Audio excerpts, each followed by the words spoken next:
in Illinois at one point in time. Definitely perennial top 10 players. Seth and Ravenking, the Yoshi, the Ike.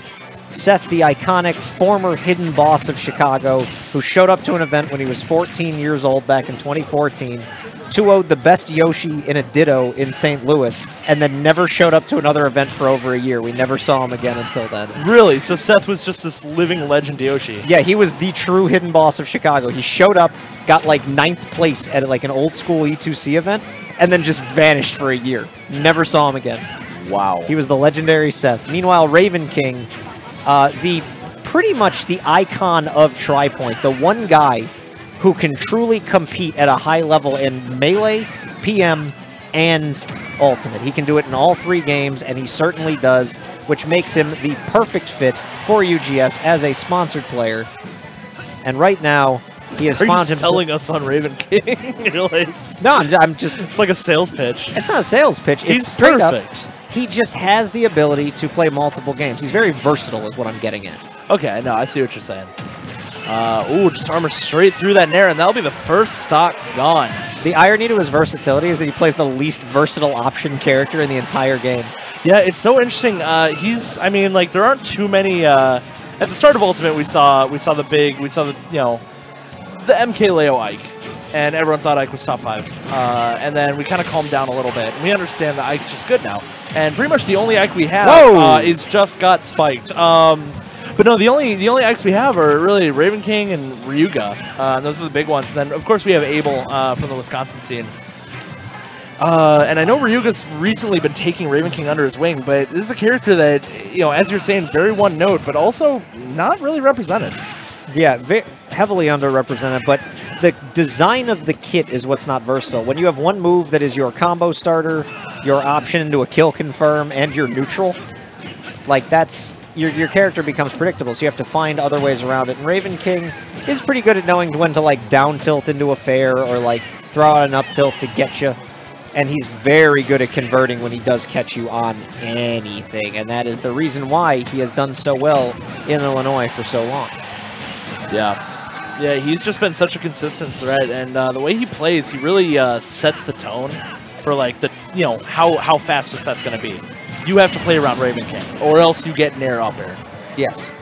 And Yoshi's a really good character to do it, though. Like, certainly a very good zone breaker, a lot of speed, and a lot of ways to get in, be it the double jump armor.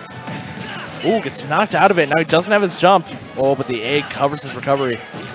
I like that Ravenking was going for something big there, try to kill a Yoshi at 40. That's gutsy as it is. Yeah. Oh, he's stuck in the egg.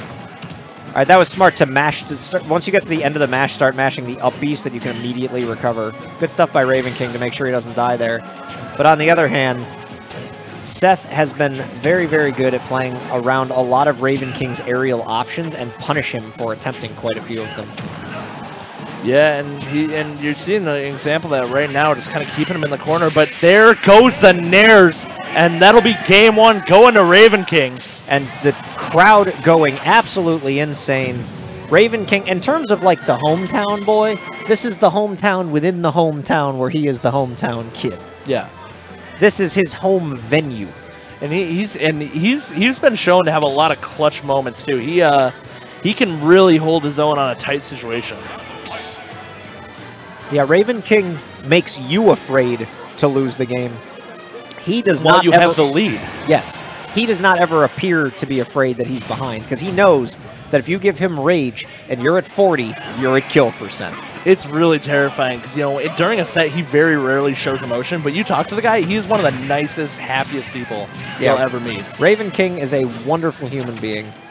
He was up 2-0 on Ned. If he's in losers, I'm guessing Ned came back and won that set? Yeah, Ned brought it back really hard. So Ned furiously coming out of the gate to make sure that that doesn't go wrong. But Ned, the probable future #1 and former #1 both in Chicago, Ravenking taking a 2-0 lead on him already shows you how strong of a player Ravenking can be himself. Yeah, and I'm surprised that's how the sets lined up, because Ravenking's very good in a best of 5. He loves getting the download people on it. He loves getting the download on people. So usually if he's jumping out to an early lead, he's going to keep adapting his play after that. But it takes somebody even better at adapting than him to get through him when that happens.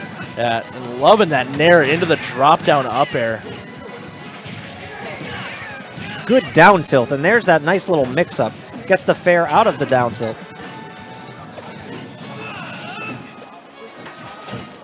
All right, Ravenking. Just patience. Yeah, you can't blame him for just like, all right, I'm going to get up and I'm going to ether. I'm going to get up and I'm going to ether, because if it hits, it's like 20-some-odd damage. I think it's like 23 when it's unstaled. Yeah, I think, if I remember correctly, it's a bit less for Ike than it is for Crom. But it's still a lot of damage, especially for an out-of-shield move with armor. Yeah, and considering it can randomly spike on ledge.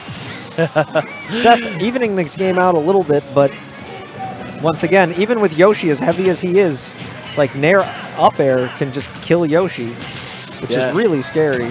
Yeah, and a great job using that double jump, and here comes the jab blocks. Oh, the reverse up tilt. Oh, man, he had something nasty in mind. Oh, yeah, I wasn't able to pull it off, but that up tilt is really deceptive in how well it scoops from the other side. Oh, accidentally drops the jab block. Yeah, it just did. He buffered one extra jab. I don't think he was expecting it to come out, but Ravenking going for some wild stuff in neutral here, and he needed a second to recollect himself, but instead of taking the second, he naired and up aired. Yeah. And that will take the stock. Yeah, Ravenking does not give you time to think. If you start trying to play a bit too defensively on him, he'll just start throwing out hitboxes, and it's up to you to get around him. All right, Seth getting in some good damage, but he's been having a real hard time finishing out these stocks against Ravenking, and you don't want him running away on you, because all he needs to do is win 3 or 4 neutral interactions, and that's all they wrote for each stock that happens in. Yeah, right you are, man. We've already seen just 2 neutral interactions, and he's pretty much halfway to nair up air percent. And nice job. He's so smart about that quick draw. Always makes sure to find his in and punish the opponent. All right, good delay, and he gets the down tilt. Now Seth in an incredibly precarious spot. Ooh, he couldn't quite follow up with the up air. I don't think he was expecting the nair to hit that late. I don't think Ike has anything off footstools. I'm doubting that was intentional. Yeah, no, only a few characters do. I know Spaceys actually do, so they can get footstool uppy. Falling nair, not quite. That shield pressure, and catches him with the tail end of that nair. And that is 2 games going to Ravenking. Seth is going to need to find a way around him.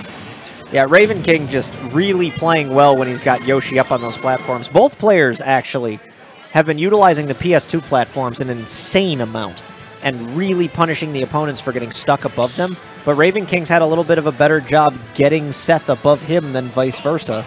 And that has resulted in a 2-0 lead. And now it's Seth truly with his back against the wall. Yeah. And I mean, when you oh, and we're going to be seeing a switch to the Inkling. I like this as well because you can stay low, and I think that might be a bit better suited for getting in Ravenking's face. Yeah, definitely makes the most sense in terms of the switch. Ravenking really showing some good proficiency in the Yoshi matchup. The way that Yoshi has to approach you, the nair is a really, really good tool to kind of prevent a lot of what Yoshi was trying to do. And despite the double jump armor, Ravenking was looking real good. So now the Inkling, though, looking like it's throwing him off quite a bit, as Seth off to a huge lead in this game 3. Yeah, and you saw early on, Seth was very patient. He knew what worked, and he didn't try to push it any extra. He just kept throwing out splat bombs, kept holding that ledge, and it's a very smart play from him. But I mean, that extra percent's not going to mean anything unless you get the kill, and that should do it. That will do it, and you'll notice that there's been a switch in location as well, as we are on Town and City now instead of PS2 where Seth ran it back that second game. Yeah, I didn't even think of that. Ravenking loves PS2. I mean, don't get me wrong, he likes Town and City as well. There isn't really a stage he doesn't like aside from FD and arguably Gallows, but he pretty much always bans those. Yeah, and that would make the most sense. But against Inkling, Seth not only with the stage switch, but the character switch as well. Inkling probably going to have an easier time on a flat stage than even on the platform stages. So good call here by Seth. And now he finds himself up a stock, and no longer finds himself up a stock as the falling reverse nair into back air are going to connect. Yeah, that back air is so brutal, and it comes out so quick, so it allows you to get those confirms. And falls into the down smash. Now you got to find his way back. Misses with the splat bomb though, so he'll find his way back on the stage here. But can't afford to start eating up this percent. That is a lot of damage. Wow. 50%. He brought him all the way up top. I always get scared, too, because Ike hits so hard. Like, you know in your head that they're not going to die, as that falling nair back air at perfect tilt again. Ravenking going to take the stock again. But Ike hits you so hard, it's almost scary even at 30%. Like, is he going to die as he climbs that ladder? And instilling that panic is so important because it makes your opponent make mistakes. It makes your opponent use their panic option. And usually they're trying to save that for one last mix-up. Oh, and wow, the splat bomb knocking him into the back air and quick drawing all the way back to center stage and not getting a punish for it. So Ravenking's got himself back on stage. Yeah, he did die to the up smash there, but the quick draw really almost has 0 end lag pretty much entirely. So as a recovery option, it's very good for Ike. And Seth needed that stock immediately, but he's got to make something happen here. Ravenking wisely recovering a little high because it's actually really, really easy to down smash that Aether. Yeah, if you're sitting there in the peak, you know, spinning around like a fool, you will get hit by that bucket. Down throw up air. 87's a scary spot. One nair could do it here. Yeah, luckily it doesn't have platforms to really lock down these kills. Ravenking gets the nair, and there it is. You're going to get nair. Oh, he's nair going to live. Fair. You might have wanted nair back air. I like the up B slightly away from ledge, avoided the eruption, but you can't avoid the nair up air, and that'll be Ravenking taking it 2-0, moving on further into loser's top 8. Yeah, incredibly clutch play there from Ravenking. Last stock